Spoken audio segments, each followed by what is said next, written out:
welcome to Holistic Ambition, where we talk with visionary leaders about creating a career, relationships, and life that is sustainable to your well-being, meaningful, and a lot of fun in the process. I'm your host, Stephanie Thoma, founder of Holistic Ambition and author of Confident Introvert. I am super excited to share our guest today, Tanner Chidester. He is the CEO and founder of Elite CEOs and has generated over $50 million in sales for the online coaching world after discovering powerful, repeatable strategies, which he used to create his first million in a B2C model. Tanner's success went on to disrupt the coaching industry forever. Upon request, Tanner began business coaching others on the same strategies and paving the way for simplicity in a traditionally complex online arena. Since then, the sky has been the limit, especially with his two brothers by his side who joined the business early on. Tanner's business has organically evolved into the coaching empire we know today, Elite CEOs. With his team by his side, Tanner is now on to turn as many online coaches as possible into millionaires. Recently, Tanner has stepped out of CEO of his company and moved on to an advisory role only as he looks to expand into other areas. Well, Tanner, I am super excited for us to talk about the areas that you're expanding into. So welcome. Yeah, thanks for having me. I appreciate it. The last name was perfect. It was awesome. Thank you. Yeah. So, when it comes to, let's kind of dive into when you are the CEO. I'm sure people who are viewers are either aspiring to be CEOs or maybe they're looking to offload and make that same transition that you have effectively made. So can you walk us through that process, maybe even from earlier stage to where you are now? Sure. Well, I mean, it's not easy. I'll start with that. I made a lot of mistakes along the way. Building the team is probably the hardest thing. In fact, I think that's where most entrepreneurs get stuck, is probably around 100,000 a month, because at that point, you can get there probably with pretty hard work, couple of employees or contractors. I guess a few tips for that is just understanding how it should look.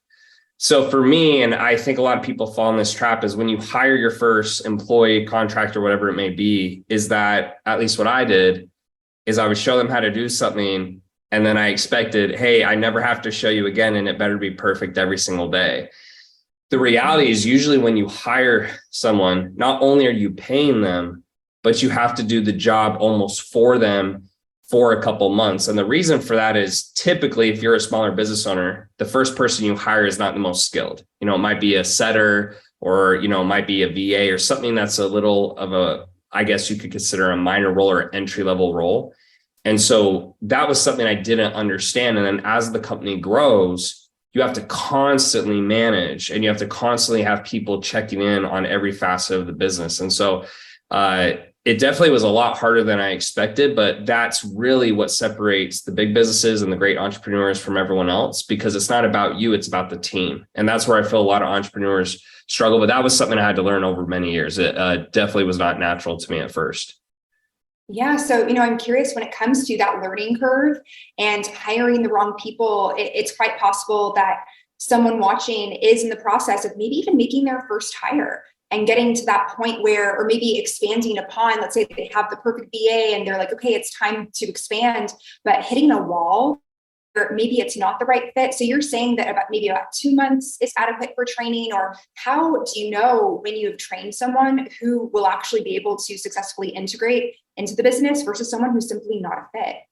Yeah, that's a great question. And it's hard. That's the easy answer, is it's hard. What I try to look for, and it starts in the hiring process. And I didn't really start doing this until maybe a year and a half ago. So even I didn't understand it. But the first thing is, you have two parts to hiring. You have experience, and then you have the company values. And so I will take someone who fits the company culture over experience, but you really want both. So typically what happens at the beginning is you only can hire for culture. They usually won't have as much experience.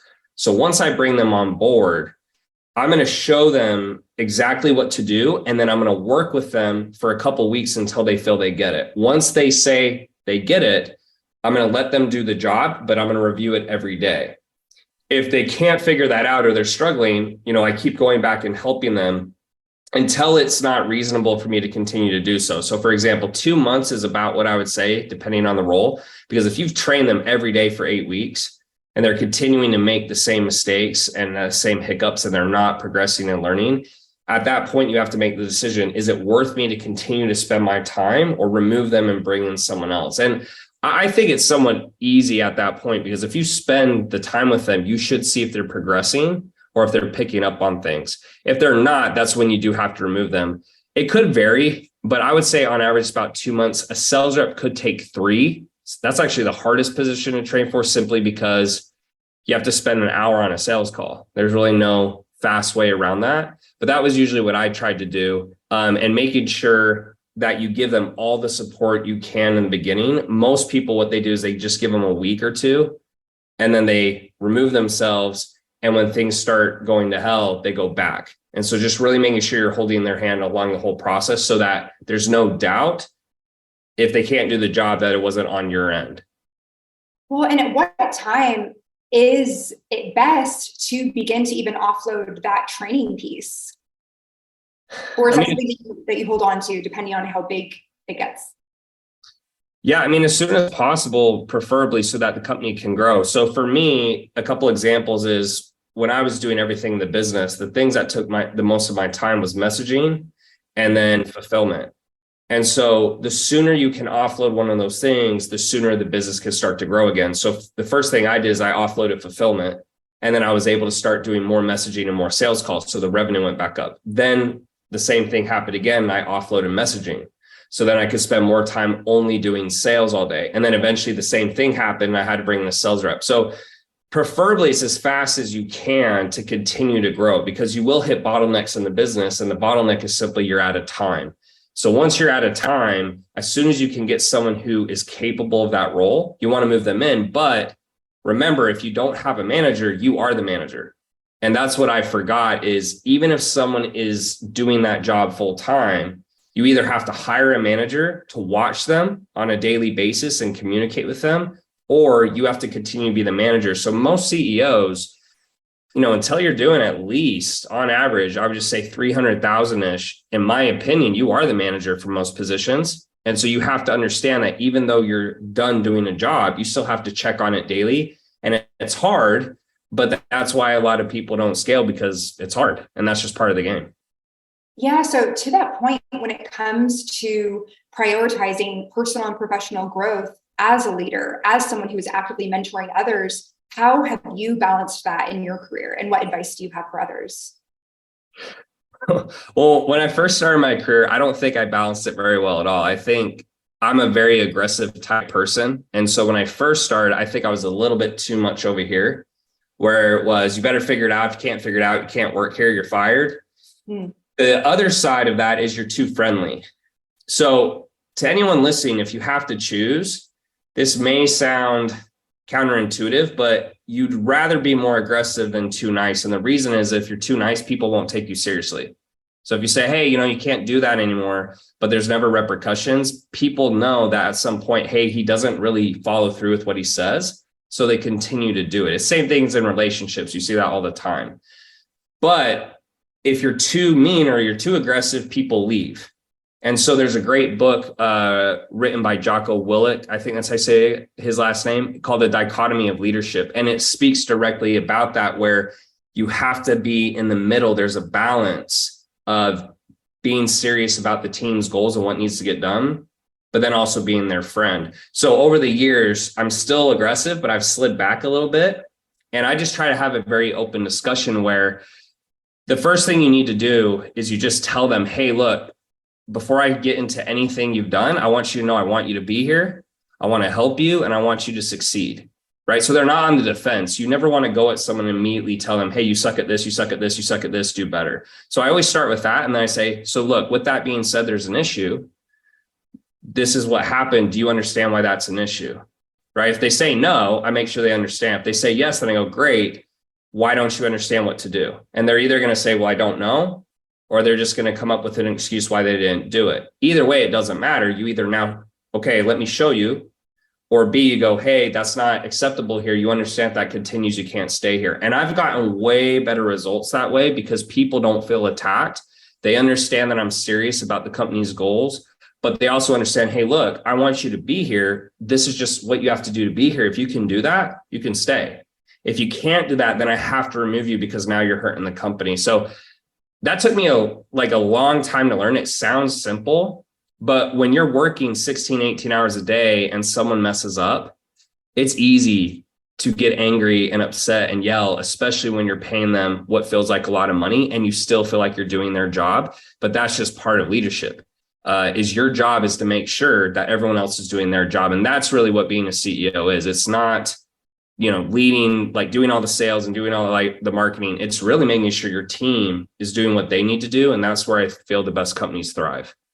And what I'm really sensing from you is this sense of empowerment, where it's being pretty straightforward with people and saying, hey, by the way, this is not like a red flag, it is a yellow flag, and you're taking it into account. You're not being too nice and saying, oh, you messed up on this, it's fine. You're kind of walking that balancing rope of providing really actionable, tactical feedback, but also lighting a fire under their ass when it's needed, right? So, when it comes to mentorship and receiving the mentorship as a leader, the basis of your business is helping coaches. So coaches are helping people, you're coaching the coaches. So I'm curious about that dynamic. Yeah. Well, it's funny because at first I never thought I was going to be a coach. I actually hated coaches and there's a whole backstory behind that. But I want to hear that. We have time. Yeah. So I started off in the fitness industry, and the reason I started in the fitness industry is that's just what I knew. So I used to do professional modeling and bodybuilding. If you ever Google me, you'll probably find some interesting modeling pictures I did. And so I started in that industry, but I had some bad coaching experiences, and I don't think they were as bad as I perceived them at the time. I just didn't know what to expect.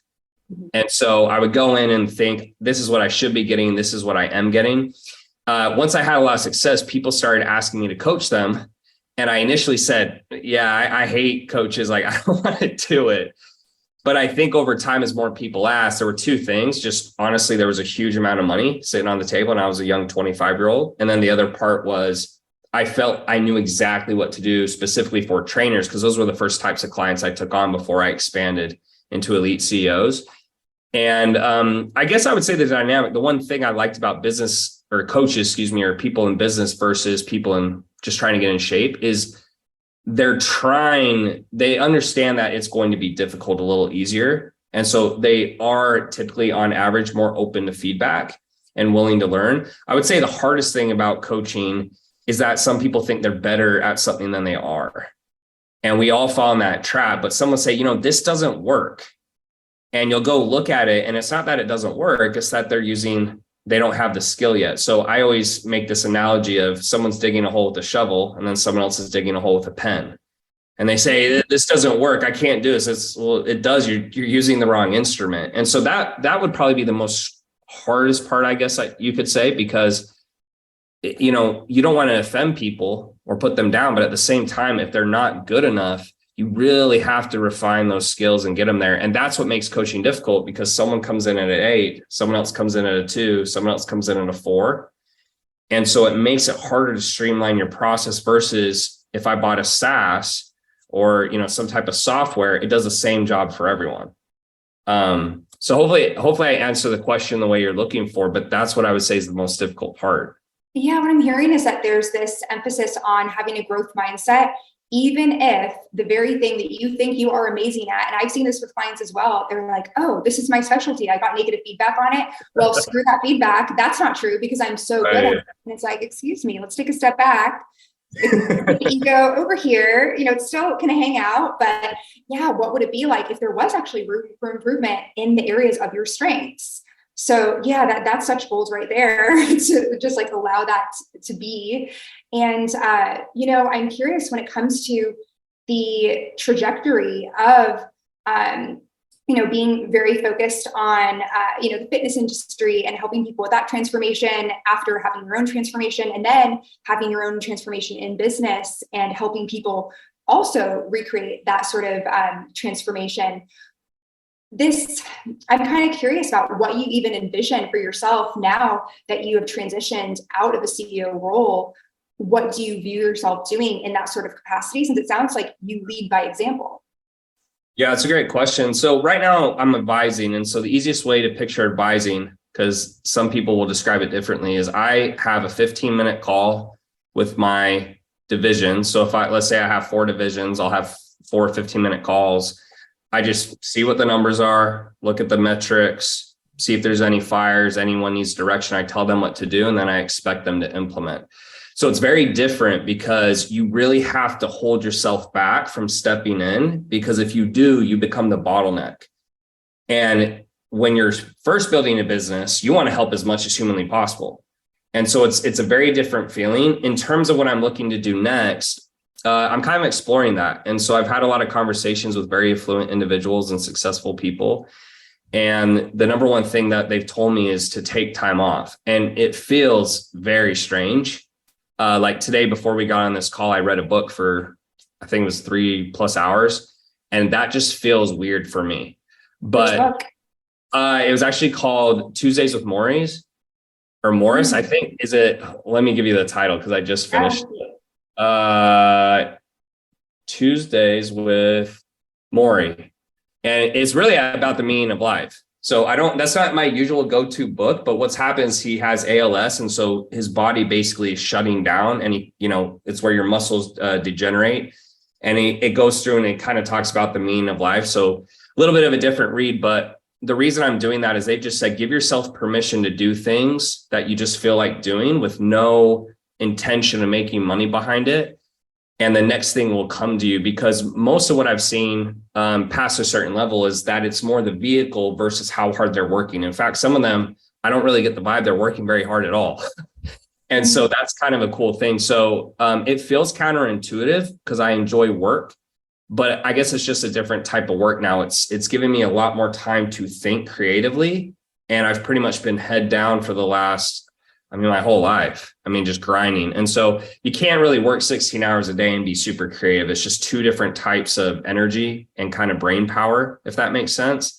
So I'm not sure yet. I do have some ideas, but right now I'm just really excited to be exploring it and really watching my team grow without me too. It's rewarding to see other people pick up the slack on something you've really kind of my baby, right? Like I put all this time and energy into, and to see them take care of it and keep growing it's rewarding. It's fun. Yeah, what I'm seeing is a sense of trust, that you're getting to actively exercise with your team, and then even cultivating a sense of empathy in your spare time, newly found by reading books that don't even have a specific tangible ROI, so to speak, where it's more about, and who even knows how these dots connect looking backwards, where you read a book and you really get immersed into this story of this person who is experiencing ALS. And then who knows, maybe something in the future, you're able to then share that in a business meeting and empathize with someone that you wouldn't have been able to if you didn't take this time to allow yourself to be naturally drawn and engaged in these activities. And, this kind of brings us to what I have noticed in leaders in particular that are kind of like, okay, nose to the grindstone, go, go, go. And then finally taking a step back and prioritizing aspects of personal growth, like allowing that space to exist for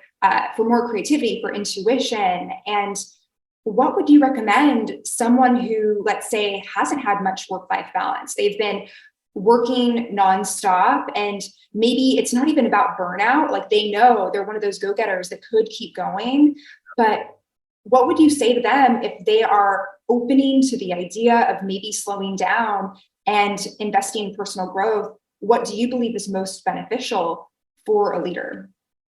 Such a great question. I think it's a very personal question.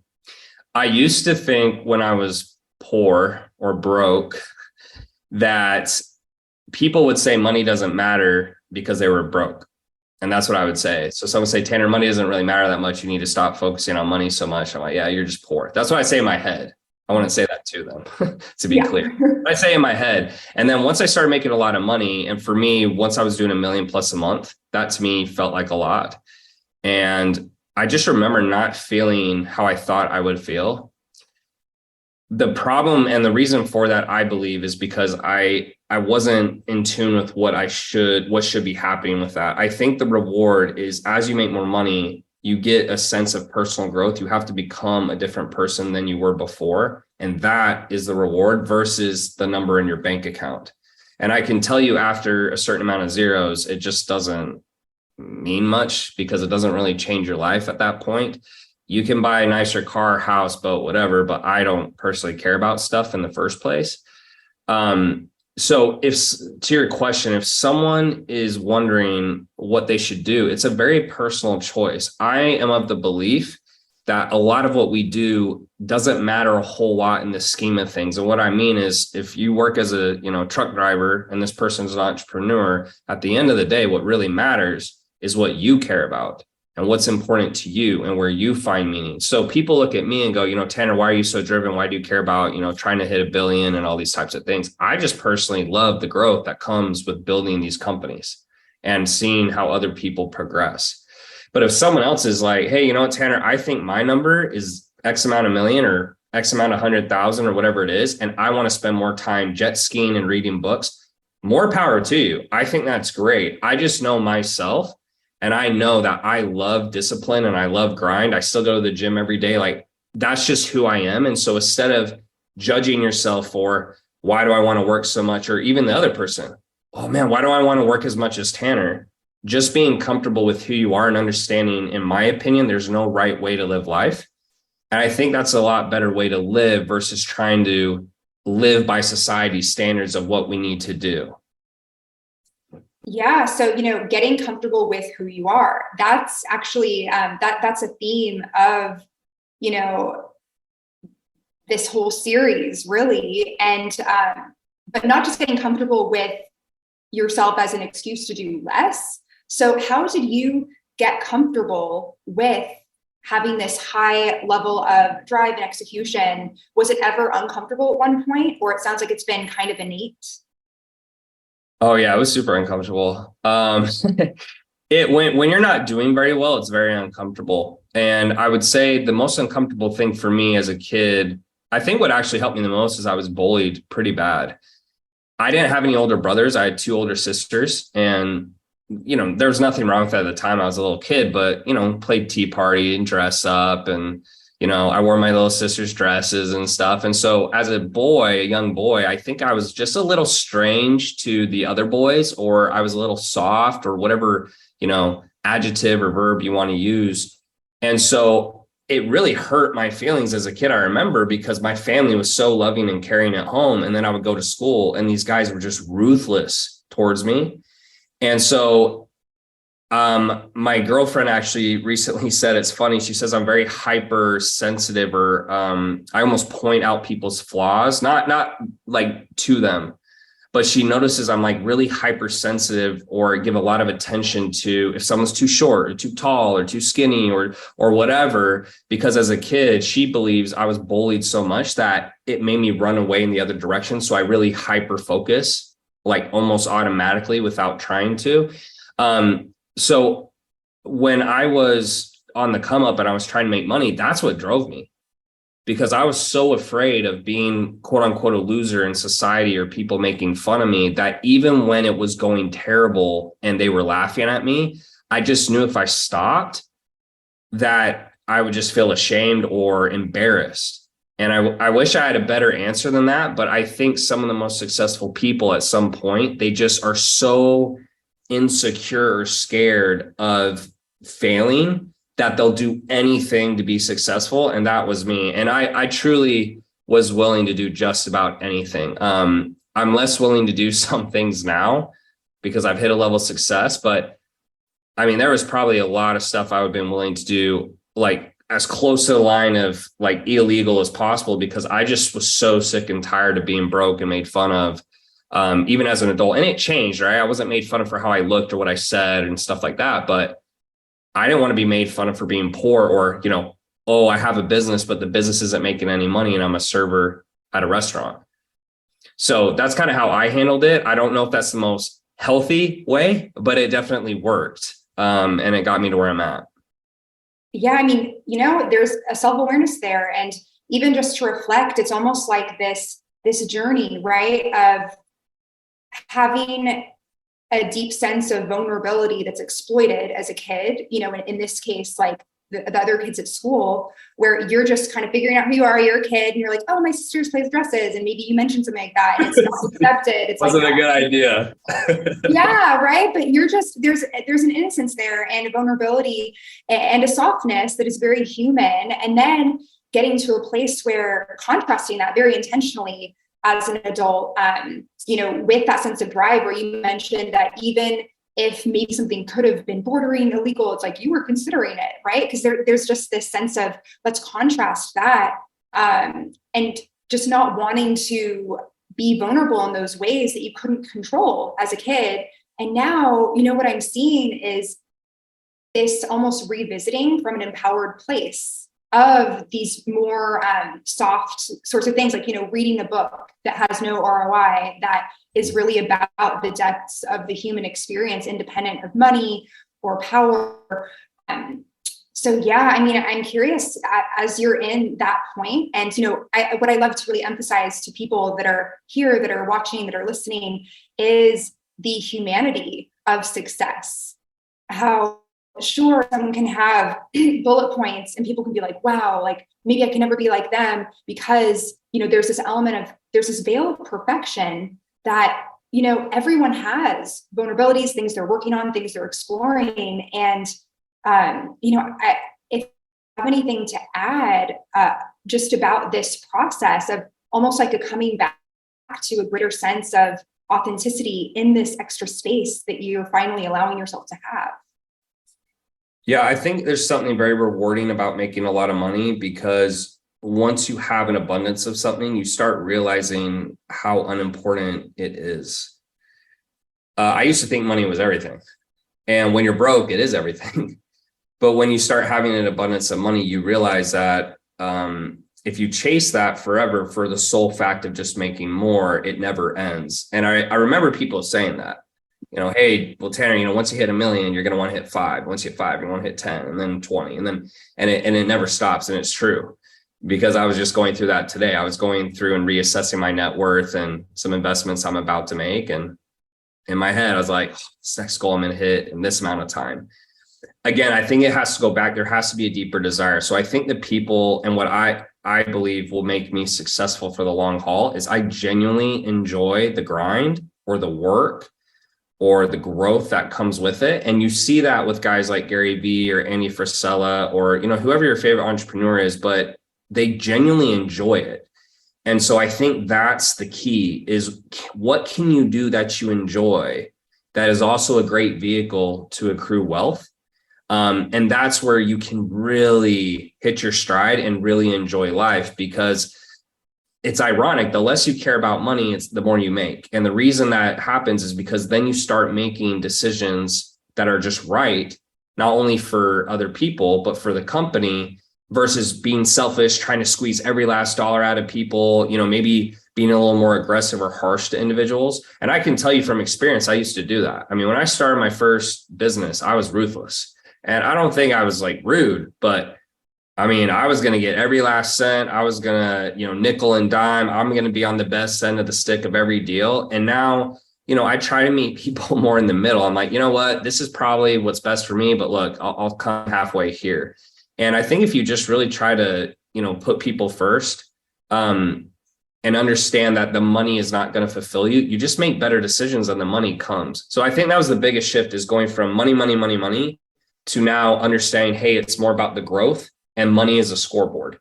But I do genuinely believe that if you try to hit high levels of wealth and you are in tune with the fact that the money won't matter, you do get a lot of growth. Because for me to continue to make the kind of money I'm talking about, I have to grow multiple teams, or I have to start a new company, and I have to find high level leaders and A players who want to be in it, and learn to work with them and make it a win for them as well. You can't fool people forever. If it's only a win for you, and a lot of business owners get stuck in this, eventually you're going to burn out, or things aren't going to go your way. You can't keep hiring, the cheapest labor possible. You can't always put yourself first. Eventually it's like, hey, how can I help this person get to where they want so I can get to where I want? So a couple takeaways.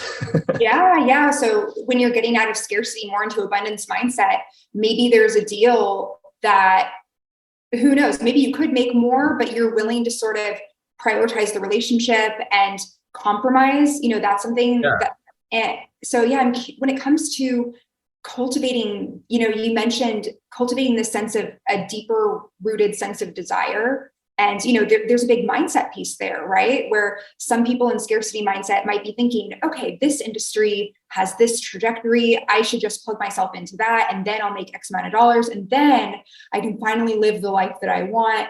And they're trying to kind of game the system, not attuned to their deeper desires. So how would you talk to a person who is getting caught up in that sort of race and they're not in tune with their deeper desire yet? Yeah, I think there's a saying or a quote that every business is easy until you're running it. So everything looks better and sexier when you're in something else. And you go, oh, if I just switched to that offer, or if I just did that, it would be easier. I find a lot of times it's not. I do think there are better vehicles, and you should look at that. Like what Warren Buffett's done, obviously, he's so good at investing. He's doing very little work, very little fulfillment. He makes a couple of trades a year, and he's made billions of dollars, essentially just making good decisions on businesses. There's also people who do, equity firms and funds. There's, tech, where it just scales a little easier. So I think you should be cognizant of the vehicle. But I think once you've decided on something, it's putting in the work over an extended period of time. So even take my company right now, it's been in existence for 5 years.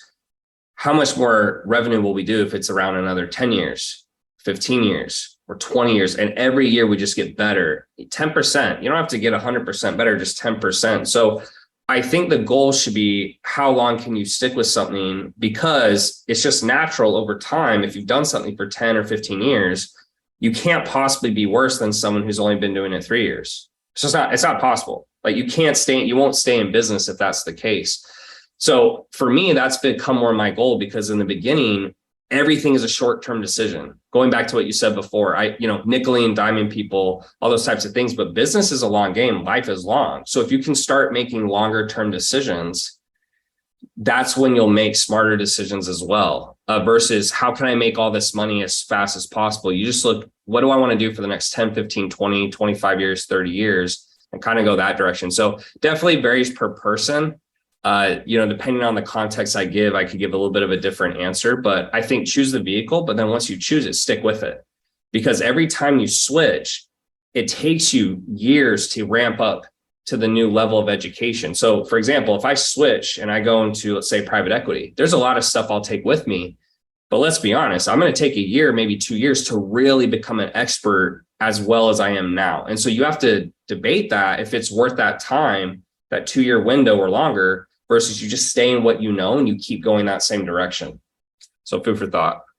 Yeah. And when it comes to specifically the coaching industry, so there are a couple of lines of thought, and I'm curious about which one you align with more. And it has to do with niches. And, I'm sure you've heard that once someone has outgrown or graduated from a certain niche, and it no longer feels aligned, right? This is very coach language. Then it's time to move on to a different niche, almost to serve the personal fulfillment of the coach. But let's say maybe they still have an aptitude to really serve a certain, class of clients that they have been serving, but they're feeling a draw to transition.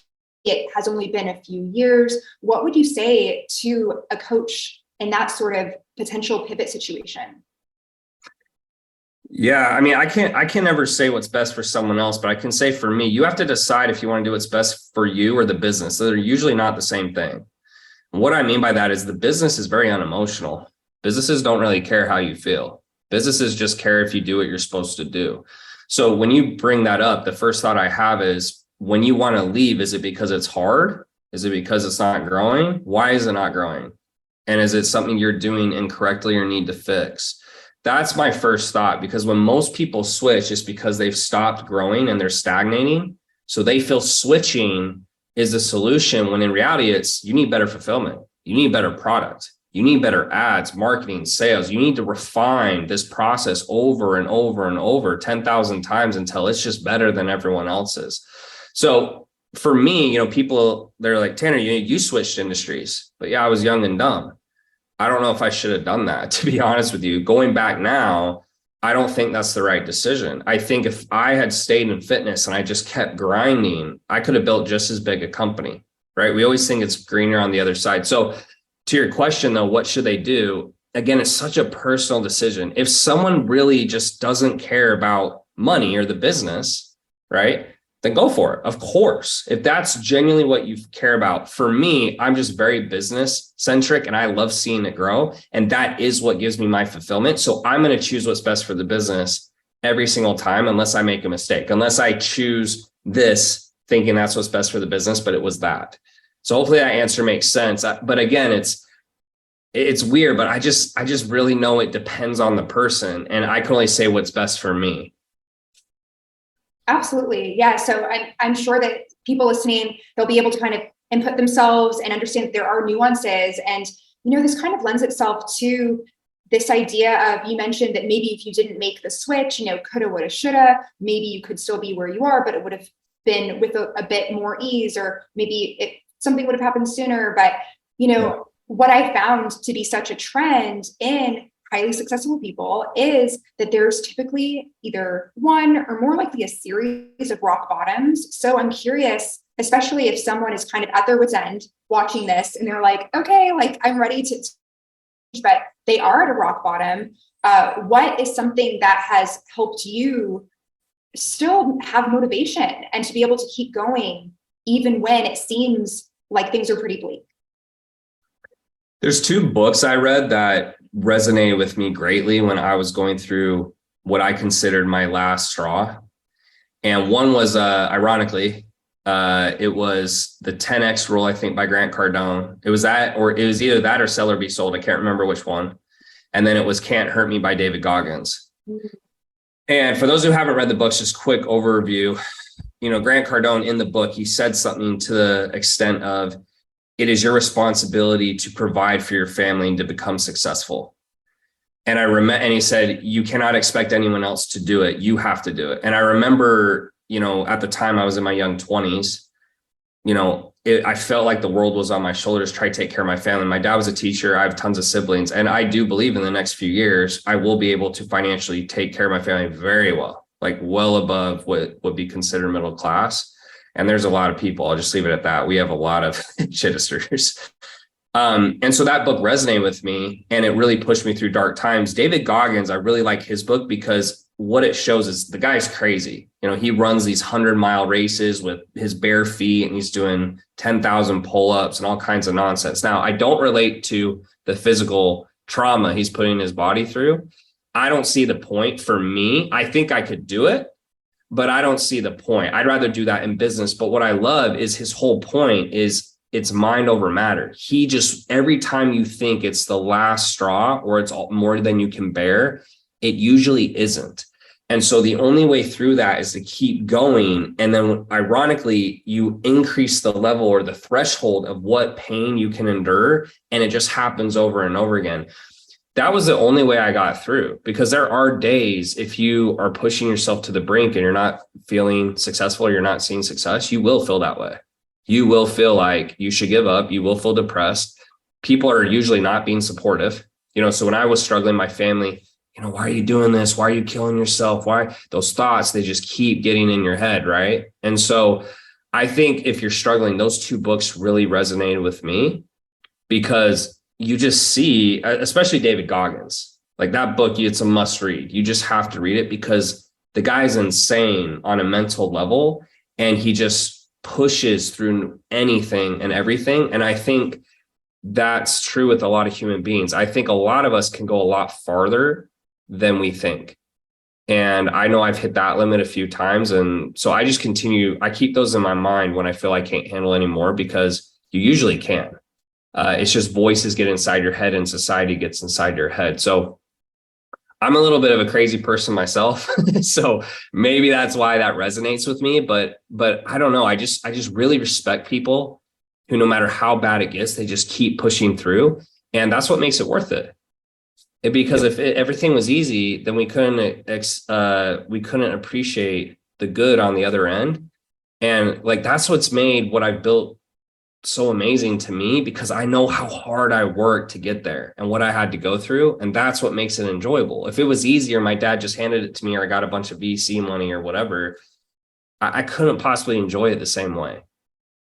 And it's all about what you're illustrating is this contrast, right? Of being able to appreciate from kind of being that space of gritting your teeth, like, okay, like, is this going to happen or is this going to work? And you just have to tell yourself, no matter what anyone else is saying, illogically so, just like owning the crazy and being like, yeah, we're going to keep going. And, kind of branching off of that, what would you say is one of the most impactful habits that you have that have contributed to ongoing success? I just think being consistent. I don't really have a crazy schedule. I mean, it's pretty boring. I go to sleep, between 9 or 10. I wake up between 4 or 5, maybe 5:30 if I'm really tired. I hit the gym every day, 6 days a week. I work at the same times. Even now when I'm not working, I'm still I'm reading, I'm doing stuff. And so you got to think of it as a gym aspect. It's not who goes to the gym 3 times a day for 3 months. It's who goes to the gym once a week for their whole life. So you don't even have to be that rigorous, but if you just are consistent, and you just keep doing that same thing over and over, that's what creates massive shifts over time. And I just know for me, since I was a young boy and I got made fun of, I just always had this desire to be great. And most of it, to be honest with you, is just running from insecurity. I think you could probably look at a lot of successful men and deep down, we're probably all very insecure, to be quite frank. But being consistent is the biggest thing, because no matter how lacking of skill you have or how good you are, if you're consistent, you can overcome a lot. And I dealt with that in sports a lot. When I play at the highest level of sports, I played at the Division I level. There were guys who were 6'8", 300 pounds. I'm 6'2", but I'm 200 pounds relatively. So these guys were bigger, faster, stronger. And a lot of them were better than me, but I felt like I always was able to kind of hang because I just would outwork them. And I was consistent with that. And so I'm just a big proponent of hard work and being consistent. The more consistent you are, the easier it becomes. Your brain just automatically picks up on it. The more times you allow yourself to stray, every time it gets easier. And so I just think being consistent over time has been the big thing. Yeah. And even, it's powerful that you brought up that point of success being fueled by insecurity at times, and how, being insecure and being consistent. It's a contrast, right? So creating systems for yourself, creating a daily habit where you know that you can count on yourself to go to bed at a decent hour, to wake up at the same time, to exercise, that's combating that sense of instability internally and allowing for that sort of, transmutation to happen. So, kind of as we begin to wrap up, I'm curious how you define ambition. Yeah, I want to make sure I thought that through when you asked. So I think in short, it's a desire to achieve something great. And great is going to depend on the person, but I believe that's the best definition. Yeah. So what does holistic ambition mean to you? I think that part would be practicing all the aspects of your life that you deem important, because it's going to vary per person. So when you say holistic, I really believe whatever you find the most important, whether it's family, religion, spiritual, whatever 4, 5, 6 things, whatever it may be, you're practicing those things. And those are the important aspects to you in your life. Well, thank you so much, Tanner, for all of these nuggets of wisdom. So for anyone that wants to learn more about you, stay connected with your work with you, how can they go about connecting? Yeah, so either YouTube, I'm working really hard, guys, to put high quality content on there. So YouTube would be great. Just type in my name. Or if they ever need help with their businesses, eliteCEOs.com is kind of my main website, and love to help. So one of those 2 places would be awesome. All right, Tanner Chidester, thank you so much for your time today. And I'd also like to thank everyone at home for watching, tuning in. I would like to encourage you to go ahead and subscribe to be the first to know of the next Holistic Ambition speaker in our series, and wishing you a beautiful day until next time.